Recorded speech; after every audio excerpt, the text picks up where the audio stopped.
నమస్తే. ప్రస్తుతం మనతో పాటు ప్రముఖ ఆధ్యాత్మికవేత్త, జ్యోతిష్య వాస్తు పండితులు బ్రహ్మశ్రీ డాక్టర్ గుండెపూడి శివ సుధీర్ శర్మ గారు మనతో ఉన్నారు. సో గురుగారితో మాట్లాడేద్దాం. నమస్కారం గురుగారు. శ్రీమాత్రే నమః, శ్రీ గురుభ్యో నమః.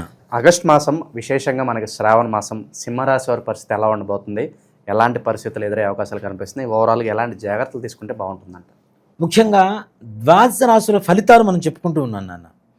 ఈ ద్వాదశ రాశుల ఫలితాలు రాశి ప్రకారం ప్రతి ఒక్కరి జాతకం ఇలానే ఉంటుంది అని చెప్పడం అనేటువంటిది ఎక్కడా కూడా జ్యోతిషాస్త్రంలో లేదు.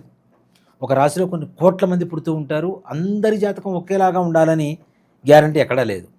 అలాగే మనం పుట్టినప్పుడు ఇప్పుడు ఏవైతే అనుకూలంగా ఉండేటువంటి గ్రహాలు ఉన్నాయో, ప్రతికూలంగా ఉండేటువంటి గ్రహాలు ఉన్నాయో, మనం పుట్టినప్పుడు లగ్నం నుంచి రాశి నుంచి ఏ గ్రహాలు ఎక్కడ సంచారం జరిగిందో అది తెలుసుకుంటే రాశి ద్వారా గోచారం చెబుతున్నాం కదా, ఇది జరుగుతుందని చెప్పడానికి గ్యారంటీ తెలుస్తుంది. సింహరాశి వాళ్ళు గంభీరంగా ఉంటారు నాన్న. అడవిలో సింహం తిరుగుతుంటే మిగిలిన జంతువులు ఏమైనా తిరుగుతాయా? వీళ్ళ అధికారం ముందు, వీళ్ళ ప్రవర్తన ముందు మిగిలినవన్నీ కూడా పిల్లకాకుల్లా కనపడుతూ ఉంటారు జనాలంతా. అంత అధికారికంగా ఉంటారు. వాళ్ళు అనుకున్నదే చేస్తారు, ఎవరేం చెప్పినా వింటారు. ఫైనల్గా జడ్జిమెంటు, ఫైనల్ డెసిషన్ మేకర్స్ వాళ్ళే. ఎదురు వాళ్ళ జీవితాన్ని కూడా శాసించదగినంత అధికార యోగం కలిగినటువంటి వాళ్ళు సింహరాశి వాళ్ళు. అన్ని విధాల జ్ఞానవంతులు కూడా సింహరాశి వాళ్ళు అనే చెప్తాను. ఏది ఎక్కడ ఎలా ఎవరితో ఏం మాట్లాడాలి, ఏం చేయాలి అనేటువంటిది మంచి వివేకం కలిగినటువంటి వ్యక్తులుగా సింహరాశి వాళ్ళని చెప్పుకోవచ్చు.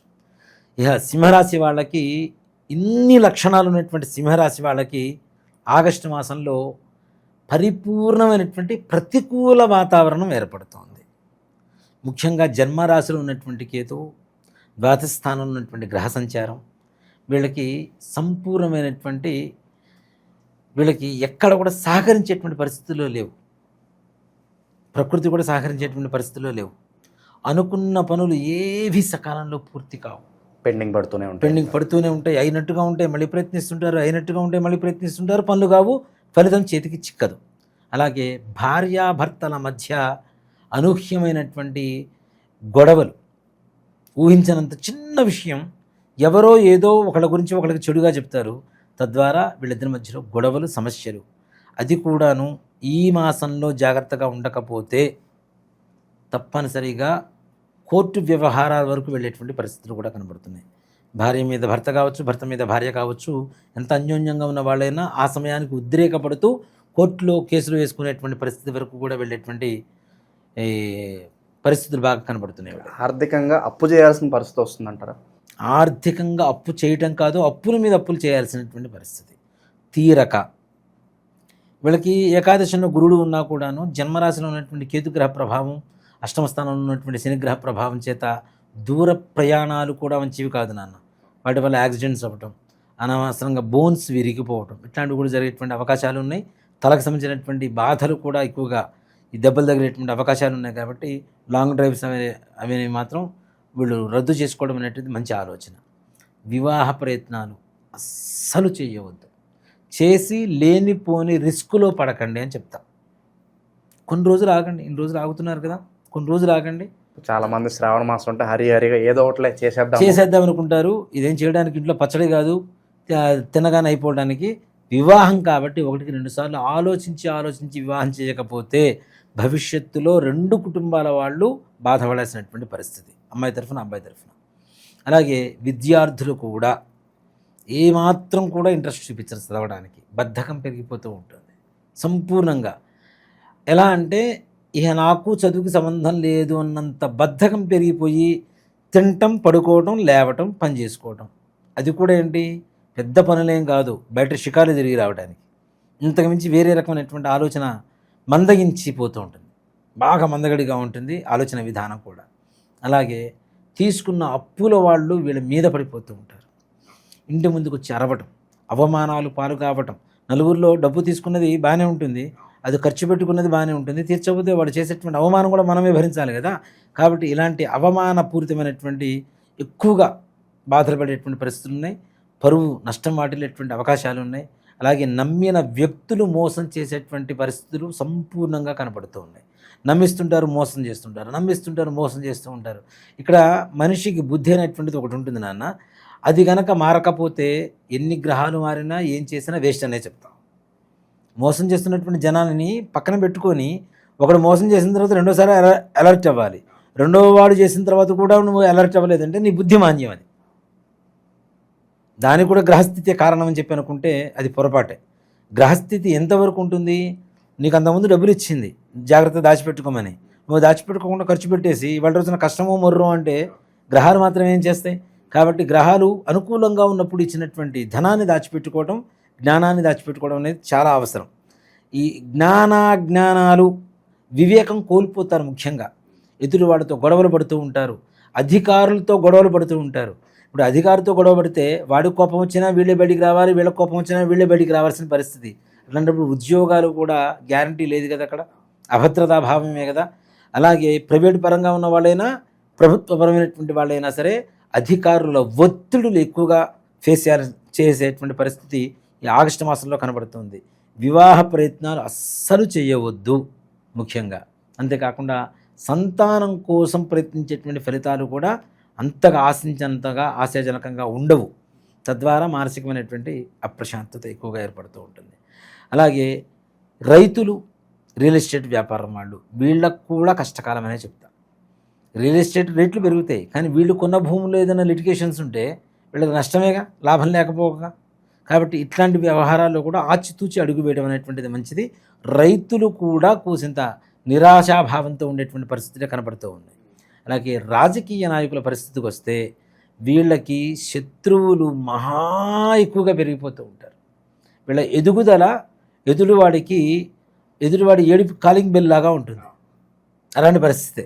ఇప్పుడు ఇంకొంచెం ముందుకు వెళ్తున్నాడు అంటే ఒక అడుగు ముందుకేస్తే 10 అడుగులు వెనక లాగడానికి ప్రయత్నం చేసేటువంటి వాడు చుట్టూ ఉన్నారు. ఈ భజన చేసేటువంటి జనాన్ని పక్కన నెట్టుకోండి. మీరు మీ స్వశక్తిని నమ్ముకొని ముందుకు వెళ్తే తప్పనిసరిగా కొంతవరకన్నా బెటర్మెంట్ అనేది జరుగుతుంది. ఇలాంటి వ్యతిరేక ఫలితాలు చాలా కనిపిస్తున్నాయి. అంటే బెటర్ టైం రావడానికి ఎంత సమయం పట్టొచ్చు అంటారు గురుగారు? అంటే నాన్న, బెటర్ టైం రావడం అనేది సింహరాశి వాళ్ళందరికీ ఒకేలాగా ఉంటుందని గ్యారంటీ ఏం లేదుగా. వాళ్ళ వ్యక్తిగత జాతకం చూడటం అనేది కూడా, ఆ పరిశీలన కూడా చాలా ప్రధానమైనటువంటి పాత్ర పోషిస్తూ ఉంటుంది. ఎప్పుడైతే వ్యక్తిగత జీవితంలో జాతకంలో మనకి గ్రహస్థితులు ప్రతికూలంగా ఉన్నాయో అవి కూడా ప్రతికూలంగా ఉంటే, ఇక్కడ గోచారంలో ప్రతికూలత, గ్రహస్థితిలో ప్రతికూలత ఉన్నప్పుడు ఆటోమేటిక్గా దెబ్బతినాలి. అతనికి ఏమైనా మంచి యోగాలు ఉంటే ఇవన్నీ వర్తించవు తప్పనిసరిగా. అది ఎప్పుడు తెలుస్తుంది మనకి? మన పర్సనల్ జాతకం మనం చూపించుకుంటే తెలుస్తుంది. కాబట్టి జాతక పరిశీలన తప్పనిసరిగా ఉండవలసినటువంటి పరిస్థితి. అలాంటిది సింహరాశి వాళ్ళు కొత్త పనులు ఏం చేయకండి, కొత్త వ్యాపారాలు చేయకండి, కొత్త ఉద్యోగాల కోసం ప్రయత్నం చేయకండి, వివాహ సంబంధాల కోసం ప్రయత్నం చేయకండి, అలాగే కొత్త పదవుల కోసం ప్రయత్నాలు చేయకండి. ఉన్న ఉద్యోగాన్ని, ఉన్న పదవుల్ని, ఉన్న మానసిక స్థితిని కాపాడుకోవడానికి ప్రయత్నం చేయండి. కొత్త వాటికి ఏదో కొండ 4 మందిస్తే ఉన్న 4 పోయిందని చెప్తుంటారు చూడండి. ఆ విధమైనటువంటి పరిస్థితులు ఏర్పడే అవకాశం ఉంది. కాబట్టి తగిన జాగ్రత్తలు ఆచితూచి అడుగు వేయడం అనేటువంటిది చెప్పుకోదగ్గ విషయం. గురుగారు, సాధారణంగా చాలా వరకు వ్యతిరేక ఫలితాలు ఉన్నాయి, ఇక నా పని అయిపోయిందిలే అని చెప్పి అనుకుంటూ ఉంటారు. సైకలాజికల్గా డ్రైన్ అవుట్ అయిపోతూ ఉంటారు. మళ్ళీ పడి లేవటం, బౌన్స్ బ్యాక్ అవ్వటం ఎలా అంటారు? నాన్న, ప్రతి వ్యక్తి జీవితంలో అమావాస్య, పౌర్ణమి 2 ఉంటాయి. సుఖాలు వచ్చినప్పుడు అనుభవించినప్పుడు, కష్టాలు వచ్చినప్పుడు కూడా అనుభవించాలి. సుఖం విలువ తెలియాలంటే కష్టం విలువ తెలియాలి. అవునా? కష్టపడి పనిచేసిన వాడికి రెస్ట్ తీసుకున్నప్పుడు సుఖం ఉంటుంది చూసారా? అదే గ్రహస్థితి కూడా అలానే ఉంటుంది. ఇక్కడ ఏదో బాగాలేదు, భవిష్యత్తు మొత్తం ఇలానే ఉంటుంది అని చెప్పి బెంబేలెత్తిపోవాల్సిన అవసరం ఏం లేదు. రాబోయేటువంటి రోజులు బాగానే ఉన్నాయి, జాగ్రత్త వహించమని చెబుతున్నాం. జాతకం, జ్యోతిష్శాస్త్రం చెప్పేది ఏంటన్నా, చీకట్లో చిరుదీపం అనే చెప్తాను నేను. ఒక మార్గాన్ని చూపిస్తుంది. ఇలా ఉంది కాబట్టి ఇలాంటి ప్రయత్నాలు చేయకండి, జాగ్రత్తగా ఉండండి అని చెప్పేదే జ్యోతిష్శాస్త్రం. కాబట్టి బెంబేలెత్తిపోవాల్సిన అవసరం లేదు, మానసికంగా కుంగిపోవాల్సిన అవసరం లేదు.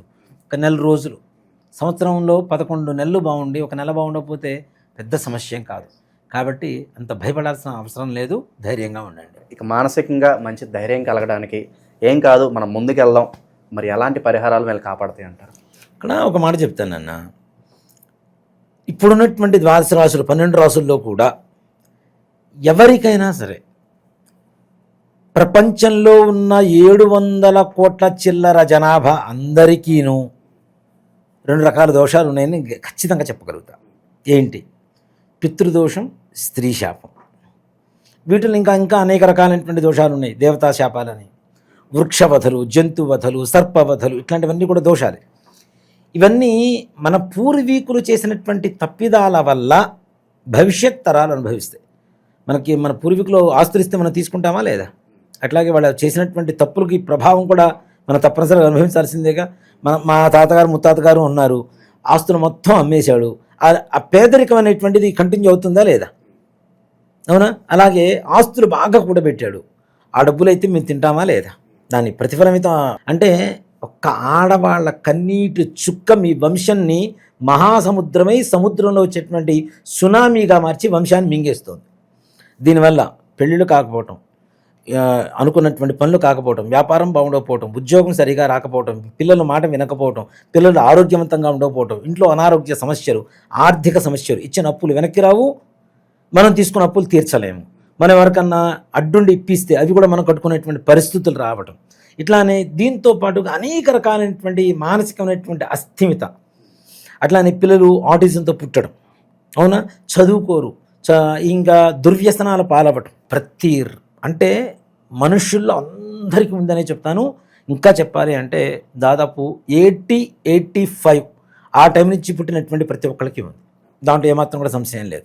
పరిష్కారం ఏంటంటారు దీనికి? ఒక్కడేనన్న, ఇది ప్రతి అమావాస్యకి మనం పితృకార్యాలు చేస్తూ ఉంటాం, అవునా.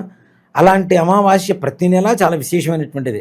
మనం ప్రతి నెల అమావాస్యకి ఇంట్లో పితృతర్పణ వదలండి, ఎవరికైనా బ్రాహ్మణికి స్వయం పాకం ఇవ్వండి అని చెప్తుంటాం. తద్దినాలు పెట్టరు. తద్దినాలు పెట్టకపోవడం, మేము కాశీలో పెట్టొచ్చామండి, గైలో పెట్టొచ్చామండి, నిన్న భోజనం చేసాం, ఇవాళ భోజనం చేయకుండా మానుతామా? నిన్న పండగ జరిగింది, మరుసటి రోజు మళ్ళీ వండుకొని తింటామా లేదా? అవునా. అక్కడెక్కడో కాశీలో పిండం పెట్టొచ్చాము, ఇంకా అయిపోయింది అంటే అది ఎట్లా కరెక్ట్ అవుతుంది? కొంతమంది ఇంట్లోంచి చెప్పకుండా వెళ్ళిపోతుంటారు. వాళ్ళు ఉన్నారో లేరో కూడా తెలియదు. ఒక మనిషి 14 సంవత్సరాల పాటు కనుక కనపడకుండా వెళ్ళిపోతే వాళ్ళకి కర్మ చేయవలసిందే. అది చేయట్లేదు, అవి వదిలేస్తున్నాం. అసలు ఇప్పుడు ఉన్నారో లేదో కూడా తెలియదు, వదిలేస్తున్నాం. ఇలాంటివి తద్దినాలు పెట్టకపోవటం, కర్మలు సరిగా చేయకపోవటం, శ్రాద్ధం శ్రద్ధతో పెట్టకపోవటం, తల్లిదండ్రులు ఇచ్చినటువంటి జన్మ, వాళ్ళు ఇచ్చినటువంటి విద్య, వాళ్ళు ఇచ్చినటువంటి శరీరం, రక్తం, మాంసం, దీంతో పాటుగా వాళ్ళు ఇచ్చినటువంటి జ్ఞానంతో మనం బ్రతుకుతున్నాం. ఇన్ని ఇచ్చినటువంటి వాళ్ళ రుణం తీర్చుకోవాల్సిన అవసరం ఎవరికి ఉంది? కొడుకుంటాం, అవునా. ఇలా కొడుకు చేయకపోవటం వల్ల కొడుకులు పుట్టకుండా కేవలం కూతుళ్ళే పుట్టేటువంటి దోషం కూడా ఈ దోషం ద్వారా కనబడుతూ ఉంటుంది. అంటే ఇక వంశం లేదుగా. నెక్స్ట్ ఇంటి పేరు ఎక్కడుంది? ఆడపిల్లలే పుడితే ఇంకో ఇంటికి అమ్మాయిని ఇస్తావు, అమ్మాయి ఇంటి పేరు అబ్బాయి ఇంటి పేరు అవుతుంది, కానీ నీ ఇంటి పేరు లేదు కదా, అయిపోయింది కదా, శాశ్వతంగా నీ వంశం నిర్వంశం అయిపోతుంది. ఇలా అసలు పిల్లలు పుట్టకపోవటం కూడా, అనుకున్న పని ఏ ఒక్కటి పూర్తి కావటం లేదా. సింపుల్గా చెప్పాలంటే ప్రశాంతంగా మీ జీవితంలో లేరా అంటే మీ వంశంలో, మీ పూర్వీకుల్లో ఆడవాళ్ళు మగవాళ్ళు 60 ఏళ్ల లోపల heart problem, kidney problem, liver problem, brain stroke, suicide, accidents, cancer, ఇట్లాంటి కారణాలతో చనిపోయారు. మీ పూర్వంలో 2 వేసి పెళ్ళిళ్ళు చేసుకున్నారు, ఇంట్లో భార్య ఉండగా కూడా ఇల్లీగల్ కాంటాక్ట్స్ పెట్టుకొని ఇంట్లో ఉన్న ఆడవాళ్ళని బాధ పెట్టారు. భర్త ద్వారా భార్య కావచ్చు, అత్తమామల ద్వారా కోడలు కావచ్చు, ఆడపడుచు ద్వారా వదిన కావచ్చు, వదిన ద్వారా ఆడపడుచు కావచ్చు, మరుదుల ద్వారా బావల ద్వారా మరదలు కావచ్చు. ఇలాంటి వాటికి ప్రతి నెల అమావాస్య మా ఆధ్వర్యంలో జరుగుతూ ఉంటుంది. తప్పనిసరిగా గోకర్ణంలో మహాబలేశ్వరుడి చెంత ఈశ్వరుడు ఆత్మలింగం, ప్రపంచంలో ఇంకెక్కడా లేనటువంటి ఒకే ఒక్క చోటు ఉన్నటువంటి ఆత్మలింగం గోకర్ణ క్షేత్రంలో మాత్రమే ఉంది. అక్కడ చాలామంది కూడాను ఈ మన సామూహికమైనటువంటి శ్రాద్ధాలు అవి చేస్తుంటారు. దయచేసి మీరు చేయించుకోపోయినా పర్లేదు, సామూహికమైనటువంటి శ్రాద్ధాలు పెట్టవద్దు. దానివల్ల వచ్చేటువంటి మంచి ఫలితం కంటే చెడు ఫలితాలు ఎక్కువగా ఉంటాయి. ఈ వెబ్సైట్లు అవన్నీ కూడా చాలా క్రియేట్ చేసి చాలామంది చేస్తున్నారు, అవి కూడా వాటిలో ప్యాకేజీలు పెడుతున్నారు. అవన్నీ కరెక్ట్ కాదు నాన్న. రాండి, తప్పనిసరిగా సశాస్త్రీయంగా ఎవరైతే బ్రాహ్మలు ఉంటారో, కర్ణాటకలో అందరికీ తెలుసు జంగం వాళ్ళు ఎక్కువ మంది ఉంటారు. జంగం వాళ్ళు కాదు, బ్రాహ్మలే, జంగం వారే. సో కాబట్టి బ్రాహ్మలు చేసేటువంటి విధానంగా సశాస్త్రీయంగా అక్కడ తప్పనిసరిగా పూజ చేయించుకొని మన దగ్గర నుంచి బస్సులో నుంచి బయలుదేరుతుంటాం. ఇక్కడ నుంచి ప్రతి నెల అమావాస్య ముందు రోజు బయలుదేరుతాం, అమావాస్య రోజు పూజ అక్కడ. అందులో ఈ శ్రావణ బహుళ అమావాస్య మఖా నక్షత్రం కలిసి వచ్చింది. ఈ నక్షత్ర ఈ దోషాలు ఉన్న వాళ్ళ వంశంలో మఖా నక్షత్రంలో పుట్టేవాళ్ళు కూడా కొంతమంది ఉంటారు. మఖా నక్షత్రం కలిసి వచ్చినటువంటి అమావాస్య, శ్రావణ బహుళ అమావాస్య చాలా విశేషమైన ఈ ఆగస్టు మాసంలో వచ్చే అమావాస్య. ఈశ్వరుడికి, వెంకటేశ్వర స్వామి వారికి, లక్ష్మీదేవికి, గౌరీదేవికి, పితృదేవతలకి, చంద్రుడికి, ఇంతమందికి ఇష్టమైనటువంటి మాసం ఇది. ఇంతమంది మాసం ఇష్టమైనటువంటి దేవతలకి ఆరాధనకి అర్హత కలిగినటువంటి మాసంలో శ్రావణ బహుళ అమావాస్య ఆగస్టు 23వ తారీఖు అయింది. 22వ తారీఖు ఇక్కడ బయలుదేరుతాం. 23వ తారీఖు పూజ ఉంటుంది. మరలా చేయించుకొని 24వ తారీఖు ఉదయం 11 గంటల కల్లా హైదరాబాద్లో ఉంటాం. కాబట్టి రావాలనుకున్నటువంటి వాళ్ళు అందరూ రాండి తప్పనిసరిగా. నా ఆధ్వర్యంలో, అంటే నేను చేయించడం కాదు, నేను అక్కడ బ్రాహ్మణులు పెట్టి చేయిస్తూ ఉంటాం. తప్పనిసరిగా నేను కూడా కలుస్తాను మిమ్మల్ని అక్కడ. తప్పనిసరిగా రాండి. రావాలనుకున్న వాళ్ళు దయచేసి సామూహికంగా చేయించుకోవద్దు. సో కాబట్టి దీనికి ప్రత్యక్ష నిదర్శనం ఇంకోళ్ళు కాదండి, నాకు నేనే 2018లో నేను చేయించుకున్నాను. నాది లైక్ శబరి తత్వం. నాది భక్తి అంటే శబరి తత్వం. రాముడికి పండ్లు ఇచ్చేటప్పుడు ఆవిడ ఎంగిలి చేసి బాగుందా లేదా అని టేస్ట్ చూసి మరీ ఇచ్చింది. నేను చేయించుకున్న తర్వాత నాకు బాగుంటే మిగిలిన జనాలకు చెప్తా. నేను తినకుండా పండు బాగుంది తిను అంటే అది ఎంతవరకు అవునా? అది మొహమాటానికి వగరుగా ఉన్న తీయగా ఉందని చెప్తారు. అలా కాదు, నేను అనుభవించాను కాబట్టి ఎదుటి వాళ్ళకి చెప్పడానికి నాకు అర్హత కలిగింది. మనం అనుభవించిన తరువాత, మనం చేసిన తర్వాత చెప్పడం అనేటువంటిది ధర్మం. కాబట్టి నేను చేయించుకున్న నా జీవితం సంపూర్ణంగా అక్కడ ఉన్నటువంటి మహాబలేశ్వరుడు అనుగ్రహంతో నా జీవితం బలంగా తయారైంది. అందరికీ తెలిసిన విషయమే. మనం బియ్యంతో బెల్లంతో పాయసం చేస్తాం, అవునా? అలాంటి పాయసం చేసి సోమవారం రోజున శివాలయం దగ్గరికి వెళ్ళి ముష్టి వాళ్ళకి పంచిపెట్టండి. హుండీలో వేయకూడదు. హుండీలో కాదు, పరమాన్నం అందరికి ముష్టి వాళ్ళకి పంచిపెట్టండి. దాంతోపాటు కాయిన్స్ ఉంటాయి కదా, కాయిన్స్ ఇంట్లో నీళ్ళలో తడుపుకొని తీసుకుని వెళ్ళి ఒక్కొక్కరికి ఒక్కొక్క కాయిన్ ఇవ్వండి. అలా 2 వారాలు ఇవ్వండి. 3వ వారం మీరు ఆటోమేటిక్గా ఇస్తారు. ఎందుకంటే తేడా కనపడుతుంది కాబట్టి, ఆ ప్రశాంతత దొరుకుతుంది కాబట్టి ఆటోమేటిక్గా ఇవ్వాల్సిందే. దాంట్లో అనుమానమేం లేదు. సూక్ష్మమే, చేసేది చిన్న ప్రక్రియ పరిహారం, కానీ దాంట్లో ఉండేటువంటి ప్రభావం చాలా ఉంటుంది. చాలామంది ఇప్పుడు టెంపుల్స్ బయట అడుక్కునే వాళ్ళు ఉంటారు, వాళ్ళకి ₹1 ఎవరు, కానీ డైరెక్ట్గా హుండీలోకి వెళ్ళిపోయి 500 1000 వేసేస్తారు. మీరు ఎక్కువ దేని ప్రాధాన్యత ఇస్తారు? అక్కడ హుండీలో వేయటమా, లేదంటే ఆకలితో ఉన్న వాళ్ళకి పెట్టడమా? మీరు దేనికి ఓటేస్తారా? భగవంతుడు చేసే పని ఏంటి? అందరినీ మంచిగా చూడాలి, మంచిగా ఉంచాలి, మంచిగా ఉండాలి, అందరూ ఆనందంగా ఉండాలి అనేటువంటిదే భగవత్ తత్వం. భగవంతుడికి గుళ్ళలో డబ్బులు ఉంటాయి. మీరు గుళ్ళో ఇవ్వాలి అనుకున్న దాంట్లో కనీసం సగం ఇవ్వండి. అవునా? ఆకలితో ఉన్న వాళ్ళకి అన్నం పెట్టండి. చలితో వణికిపోతున్న వాడికి, వానలో తెలుస్తున్న వాడికి గొడుగు ఇవ్వండి. చలితో వణికిపోతున్న వాడికి కంబలి సమర్పించండి, ఒకటి ఇవ్వండి. చక్కగా ఆ సమయానికి ఎవరు దేవుడు? వాళ్ళకి వీళ్ళే కదా. మరి దేవుడు నీలో వాళ్ళకి దేవుడిని చూపించేటప్పుడు నువ్వు ఇంకో దేవుడిని వెతకాల్సిన అవసరం ఏముంది? అవునా? కాబట్టి ఇవన్నీ మనం చెబుతున్నవన్నీ పరిహారాలు కూడా ఎలా ఉంటాయంటే ఎదుటివాడి ఆకలి తీరేలానే చెప్తాను నేను ఎక్కువగా. అనవసరమైనటువంటి ఖర్చులు, అనవసరమైనటువంటి పూజలు కూడా చెప్పను నేను. కేవలం వీళ్ళ దోష పరిహారం జరుగుతూ ఎదుటివాడికి ఆకలి తీరిందంటే ఆ సమయానికి పాయసం ఇస్తున్నాను నాన్న, ఏదో ముష్టి వాళ్ళకి ఇస్తున్నాం అనుకోకూడదు. అక్కడ గ్రహ రూపంలో ఉన్నటువంటి వ్యక్తులకి ఇస్తున్నాము అనేటువంటి ఆలోచన పెట్టుకొని ఇంట్లో టేస్టీగా చేసుకొని వెళ్ళండి. చెప్పే ఏదైనా సరే చక్కగా టేస్టీగా మన ఇంట్లో మనం తింటే ముష్టి వాళ్ళకి పెట్టేది కదా, కోటా బియ్యం వేసి వండుతాను అంటే నీ పరిహారం, నీ ప్రభావం కూడా అట్లానే ఉంటుంది. దానికన్నా నలుగురు ఆకలి ఉన్న వాళ్ళకి అన్నం పెట్టండి. 100%. డైలీ ఏదో చిన్న చిన్న బండులు తెలియ వాళ్ళకి ఒక్కసారిగా పాయసం తింటే వాళ్ళు ఎంత సంతోషంగా ఉంటుంది. అంతే కదా, వాళ్ళకి పండగ కదా.